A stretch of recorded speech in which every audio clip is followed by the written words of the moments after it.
The first sign that something was wrong was the nameplate. I stood outside my office at 8:17 on Monday morning, holding a cup of coffee I hadn't even tasted. The polished brass plate that had been there for nearly 6 years was gone. My name had disappeared. In its place was another. Daniel Cross, Executive Director. I stared at it for several seconds, convinced I had somehow walked into the wrong hallway. But this was my floor, my office, my company. At least, that was what I had believed. I pushed the door open. Daniel Cross was sitting behind my desk. My desk, the same black walnut desk I had personally designed when the company moved into the new headquarters. My father's old fountain pen sat inside the top drawer. A photograph of my wife, Victoria, and me stood beside the monitor. Daniel had moved the photograph into a corner. He looked up and smiled. "Morning." I didn't answer. "Why are you sitting there?" Daniel leaned back comfortably. "Because this is my office now." I laughed once, not because it was funny, because my mind refused to accept what I was hearing. "Who told you that?" "My CEO." "Victoria?" He nodded. "She said effective today, I'm taking over executive operations." I looked around. There were two unfamiliar assistants standing near the conference table. One of them avoided eye contact. The other looked almost embarrassed. "Where are my things?" Daniel shrugged. "Storage, I think." My stomach tightened. I walked straight to Victoria's office. Her assistant tried to stop me. "Mr. Reed, Mrs. Reed is in a meeting." "With whom?" "Daniel." I looked through the glass wall. Victoria was sitting across from Daniel. They were laughing. My wife. The woman I had married 8 years ago. The woman who had once told me that we would build an empire together. The woman who had stood beside me when our company had only 11 employees. She saw me through the glass. Her smile disappeared. A few seconds later, she opened the door. "Michael, what happened to my office?" She sighed. "Can we not do this here?" "Do what?" "Make a scene." I looked at Daniel. "He took my office." Victoria crossed her arms. "I reassigned it. Without telling me? You've been spending too much time on projects that aren't generating immediate returns." I stared at her. "You gave my office to your assistant because you think I'm not producing enough?" "Daniel has been handling executive operations for months." "He's your assistant." "He's more than an assistant now." Daniel appeared behind her. Victoria glanced at him with an expression I hadn't seen directed at me in a very long time. Pride, trust, admiration. Then she looked back at me. I made the decision as CEO. There it was. Not wife. CEO. She had drawn the line, and she expected me to understand it. I swallowed my anger. "Fine." Victoria seemed surprised. "Fine. Fine." I walked away, but I didn't go home. I went downstairs to the legal department, because there was something Victoria had forgotten, something almost everyone in the company had forgotten. I wasn't just her husband. I wasn't just an executive. And I wasn't just the man who had helped build the company. I was its second largest shareholder. And I had never sold a single share. Not once. For 8 years, I had quietly accumulated stock. Every bonus, every dividend, every personal investment, everything went back into the company. Victoria owned the largest individual stake. I owned the second largest. Together, we controlled the company. But there was another thing she didn't know.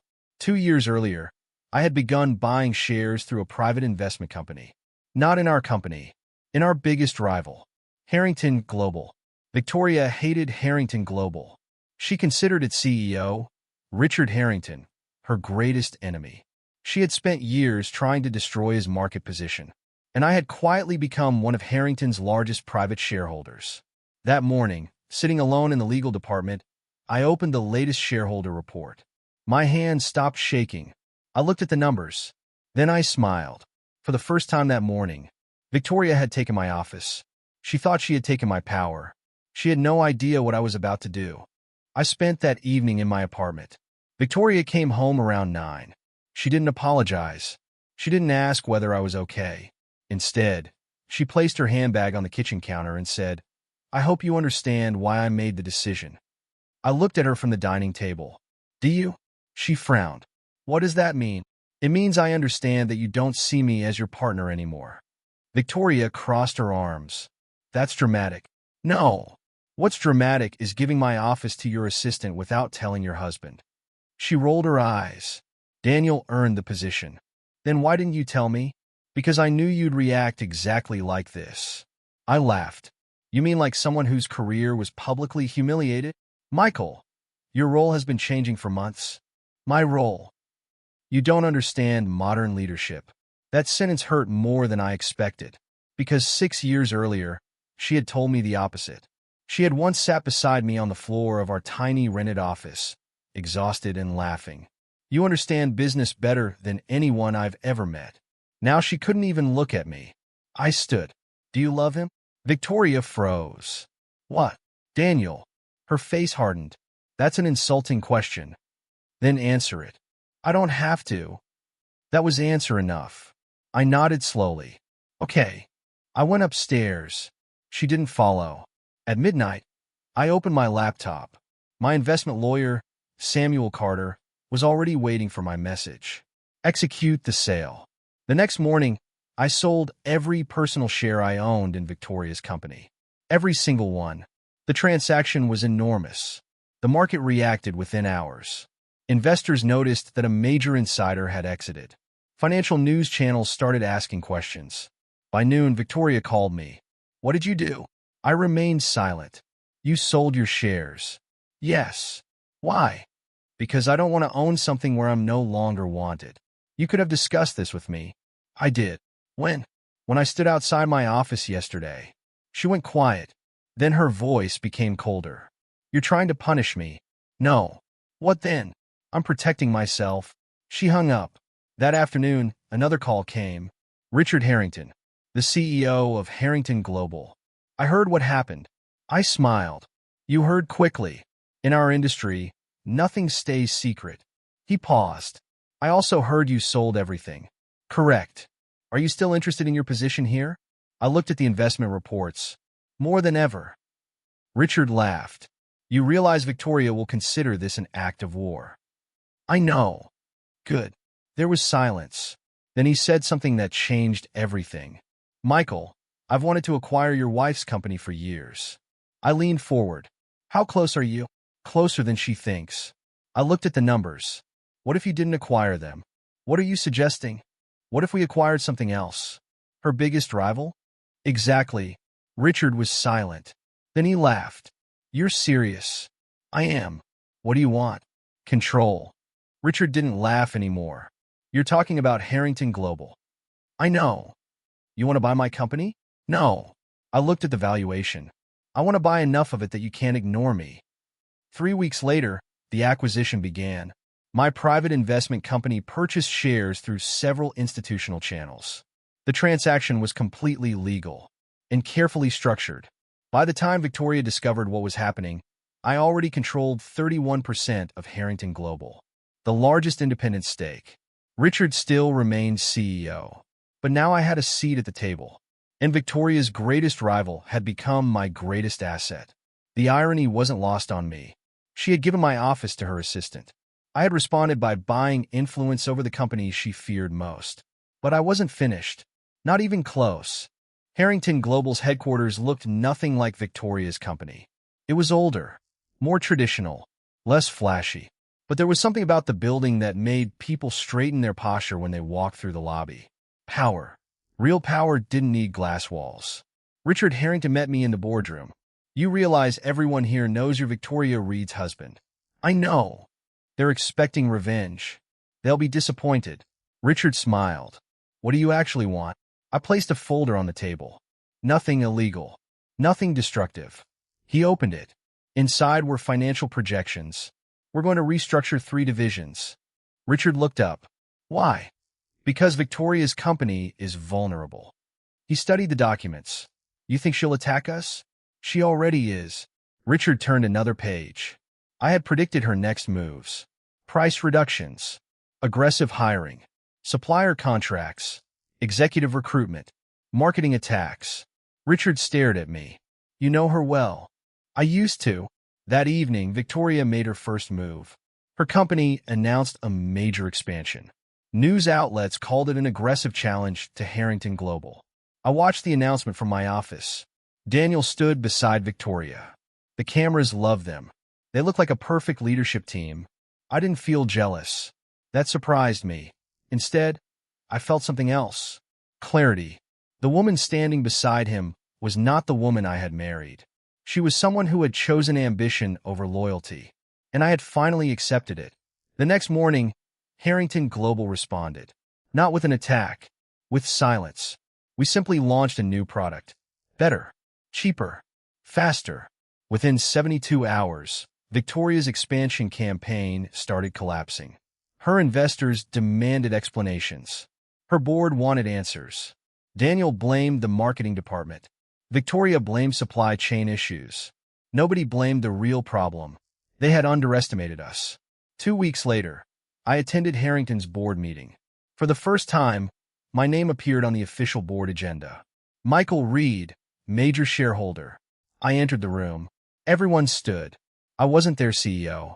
I didn't expect them to stand. Richard whispered, "They're nervous." Good. The meeting began. A board member challenged my strategy. "You are personally connected to our largest competitor." I looked directly at him. "That is exactly why I understand the threat." "And your marriage? That's private. Your wife runs the company. My former partner does." The room became silent. Richard leaned back. The board member continued. "Are you planning to use Harrington Global to destroy her?" I answered honestly, "No." He seemed surprised. "Then what are you planning?" I looked around the table.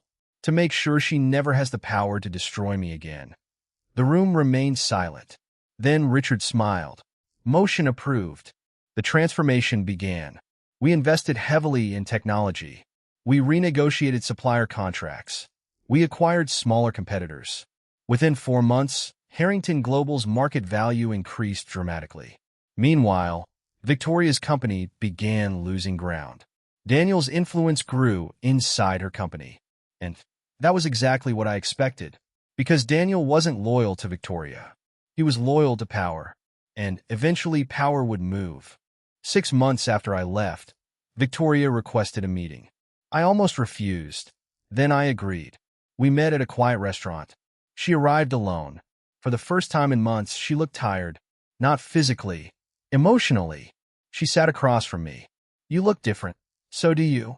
She smiled weakly. "You're doing well. Harrington Global is doing well." I heard. "You should have." She looked down. "Michael, I made mistakes. I waited. I thought you were holding the company back. And now I realize I was wrong." I said nothing. She reached across the table. "I want you back." I stared at her hand. "Back where?" "Home." I almost laughed. "Victoria, you didn't lose your husband because you gave away my office." She looked at me. "You lost me when you stopped seeing me as your partner." Her eyes filled with tears. I was under pressure.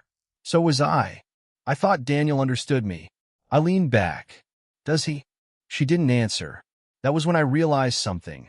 Daniel had started turning against her. 3 days later, I received an anonymous email. Inside were documents. Daniel had been secretly negotiating with Victoria's competitors. He had also been transferring confidential information. I forwarded everything to my lawyer. Then I called Victoria. "You need to look at something." She opened the documents while we were on the phone. Her breathing changed. "Where did you get these?" "That doesn't matter. Daniel wouldn't do this." "Then ask him." She did.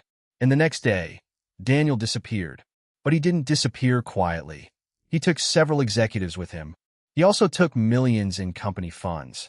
Victoria's board called an emergency meeting. Her company began collapsing. Investors panicked. The stock price fell sharply. And then the biggest blow arrived. A regulatory investigation was announced. Daniel had used company resources for personal deals. Victoria had signed off on several documents without reviewing them. Technically, she hadn't committed the fraud. But legally, she was responsible for the oversight. She called me that night. "Michael." Her voice was broken. "I need help." I closed my eyes. For a moment, I remembered the woman sitting beside me in our tiny office years ago. The woman who believed in me. Then I remembered my nameplate. "Get a good lawyer. Please. I can't save you." "Why?" "Because you have to learn how to save yourself." Silence. Then she whispered, "I deserve this." No. I paused. You deserve consequences. That's different. I hung up. The next morning, Harrington Global announced another acquisition. The target? Victoria's struggling company. The board rejected the first offer. Then the second. The third was impossible to refuse. A complete acquisition. And I was sitting in the room when the final agreement was signed.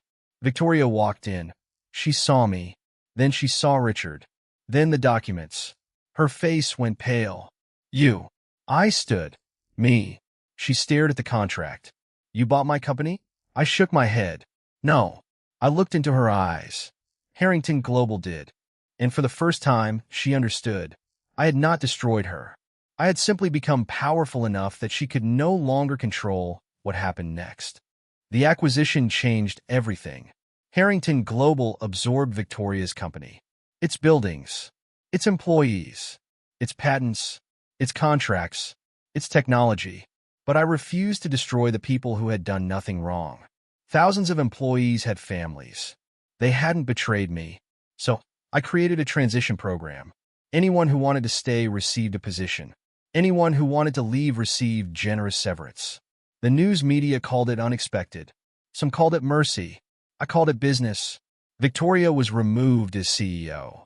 But the board allowed her to remain as an advisor during the transition. She asked to meet me. I agreed. She entered my new office. My office now overlooked the entire city. She looked around. Is this yours? Technically, it's the company's. She smiled sadly. You always hated corporate politics. I still do. You changed. Yes. She sat down. I used to think you were weak. I know. I thought because you were quiet. You didn't have ambition. I never needed to prove it. She looked at me. Was this all planned? No. Then why did you buy Harrington?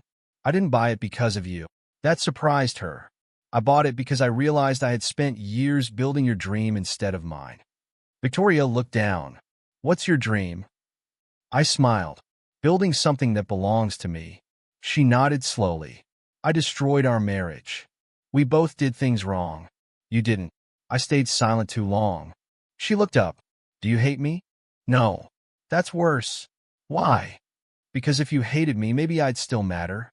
I didn't answer. She left. That night, Richard called. You've become the largest individual shareholder. I know. There's something else. What? We can spin off the technology division. I looked at the proposal. It was brilliant. A new company. Independent. Global. My own. I spent the next year building it. And for the first time in my life, I wasn't someone's husband. I wasn't someone's second in command. I wasn't the quiet executive behind a famous CEO. I was Michael Reed, founder, investor, chairman. The company grew rapidly. Investors noticed. International partners came. Within 18 months, the new company was worth billions. And then something unexpected happened. Victoria sent me a letter. Not an email. A handwritten letter. It contained only one sentence. I finally understand what I lost. I folded the letter. I didn't respond. Not because I wanted revenge. Because some doors closed for a reason. 3 years passed. Victoria disappeared from the business world. I heard rumors. She moved to another city. She started a consulting firm. She donated money to business education programs. She had changed, but I never investigated. Then one winter morning, my assistant walked into my office. Mr. Reed, there's someone here to see you. Who? Victoria. I looked at the clock. Send her in. She entered wearing a simple navy suit. No designer handbag. No expensive jewelry. No entourage. Just Victoria. She looked older. Not old. Just wiser. I won't stay long. Okay. She placed a folder on my desk. I want you to have this. I opened it. Inside were the original architectural plans for our first office. The tiny office where we had started. I found them while cleaning my storage. I stared at the drawings. Why give them to me? Because you built more of it than I ever admitted. I looked up. Victoria. She shook her head. Let me finish. She took a breath. I blamed you because it was easier than admitting I was afraid. Afraid of what? That you would become more successful than me. I said nothing. I thought if I controlled everything, I could never be left behind. She laughed bitterly. And ironically, that's exactly what happened. I closed the folder. What do you want? Nothing. She smiled. That's the first honest thing I've said to you in years. She stood. I stopped her. Are you okay? She nodded. For the first time, she walked toward the door. Victoria. She turned. Thank you. She smiled. For what? For giving me the reason to discover who I really was. She laughed softly. I suppose I should apologize for that too. Then she left. I thought that was the end. It wasn't. 2 weeks later, a major financial crisis hit the industry. Several corporations collapsed. Investors panicked. Our company was exposed to several international markets. The board called an emergency meeting. Richard looked at me. This could be the biggest challenge we've faced. I nodded. Then let's solve it. We worked for 36 straight hours. Negotiations, emergency financing, supplier agreements, investor calls. By the third day, we had stabilized everything. The market recovered, and my company emerged stronger. That night, I stood alone in the office. The city glittered below. I remembered the brass nameplate. The day Victoria removed it. The day I thought losing that office meant losing everything. I finally understood. She hadn't taken my future. She had accidentally given it back to me. Success attracts enemies. I learned that quickly. 5 years after the acquisition, a new competitor emerged. A private investment group began purchasing companies across our industry. Their goal was obvious. Take us down. Their leader was someone I knew, Daniel Cross. He had returned, and he had money. A lot of it. The first attack came through our suppliers. Then employees began receiving suspicious offers. Then confidential documents appeared online. Someone was leaking information. The board blamed our security department. I disagreed. This is internal. Richard looked at me. Who? I already knew. Daniel. But proving it was another matter. We launched an investigation. Within 2 weeks, we found the connection. Daniel had recruited 3 former executives. And he had one more weapon. Victoria. He approached her. She refused. Instead, she called me. Daniel contacted me. I know. He wants me to testify against you. Will you? There was silence. Then she said, No. I closed my eyes. Why? Because I finally understand the difference between revenge and justice. The investigation continued. Eventually, authorities uncovered the full scheme. Daniel had created shell companies. He had manipulated contracts. He had stolen proprietary technology. His investment group collapsed. But the final twist came during the court proceedings. Daniel admitted something. He had never wanted Victoria. He had wanted her company. And when I sold my shares, he realized Victoria had lost the one person capable of challenging him. He thought I would disappear. He was wrong. The judge sentenced him for financial crimes. The business world moved on, but something inside me changed. For years, I had thought my story was about revenge. It wasn't. It was about identity.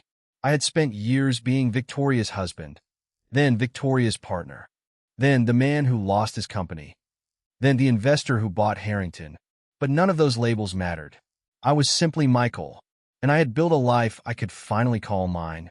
Years later, I received an award. Not for buying Harrington, not for becoming wealthy, not for defeating Victoria. The award was for entrepreneurship. The ceremony was held in the same city where our first office had existed. I stood backstage wearing a black suit. My name appeared on the giant screen. Michael Reed, Entrepreneur of the Year. The applause was enormous. I walked onto the stage, and then I saw Victoria. She was sitting in the audience, alone. She smiled. I smiled back. The host handed me the microphone. Mr. Reed, your story has become famous. You lost your position in your wife's company and eventually became one of the most influential investors in the industry. What was the moment that changed your life? I looked toward Victoria, then toward the audience. The moment I realized losing something wasn't always losing. The crowd became quiet. I thought my wife had taken my office. I smiled. She did. A few people laughed. But I didn't realize she had also given me something. What? The freedom to build my own. The audience applauded. I continued. Sometimes people remove you from a room because they think you don't belong there. I paused. Don't waste your life begging to be invited back. The applause grew louder. Build a bigger room. Everyone stood. I looked at Victoria. She was crying. Not sadly. Proudly. After the ceremony, she approached me. Congratulations. Thank you. You deserved it. So did you. She shook her head. No. She smiled. But maybe I helped you earn it. I laughed. Maybe. We stood silently. There was no anger anymore. No resentment. Just history. Victoria extended her hand. I shook it. Then she walked away. I watched her disappear into the crowd. For the first time, I didn't feel like I had lost my wife. I felt like I had finally forgiven her. And myself. 10 years after that Monday morning, I visited the old headquarters. The building had changed. The company had changed. Even the street looked different. But the hallway remained. I stood outside the office where everything had begun. The brass nameplate was still there. A different name, a different company, a different life. I touched the wall. I remembered the humiliation, the anger, the fear. I remembered thinking, what am I going to do now? The answer had taken years. But now I knew. I would build. Not because I wanted revenge. Not because I wanted Victoria to regret losing me. Not because I wanted Daniel to fail. I built because I finally understood my own worth. My phone rang. It was my daughter. Are you coming home? I smiled. Yes. Mom's already here. I stopped. Your mother? Yes. I laughed. Why? She says she has something for you. When I arrived home, Victoria was sitting in the garden. My daughter was beside her. Victoria handed me a small box. Inside was the old brass nameplate. My name, Michael Reed, Executive Director. I stared at it. I kept it. Why? Because I knew one day you'd understand what it meant. I smiled. It meant nothing. She shook her head. No. She looked at me. It meant everything. I placed the nameplate on the table. Do you regret what happened? She thought about it. Every day. I nodded. Then why bring it back? Because regret isn't useful unless you learn from it. She smiled. And I learned. My daughter looked between us. So are you two friends now? Victoria and I laughed. Something like that, I said. She nodded. Good. Then she ran back inside. Victoria looked at me. You know something? What? If I hadn't given your office away. I smiled. I might still be working for you. She laughed. And if I hadn't sold my shares, you wouldn't own half the industry. True. We sat silently. The sun was setting. I thought about everything that had happened. The office. The betrayal. The shares. Harrington Global. The acquisition. Daniel. The award. The forgiveness. Life had a strange way of turning humiliation into opportunity. Victoria thought she was taking my place. She was actually clearing it. She thought she was giving my office to another man. She was giving me a reason to build an empire of my own. And when I finally bought her biggest rival, I didn't win because I destroyed her. I won because I stopped needing her approval. That was the real victory. Not the money. Not the companies. Not the shares. Freedom. I picked up the old brass nameplate one last time. Then I put it back in the box. Some things belong in the past. I stood. Victoria looked at me. Where are you going? Home. She smiled. And this time, when I walked away, I wasn't leaving anything behind. I was walking toward everything I had built.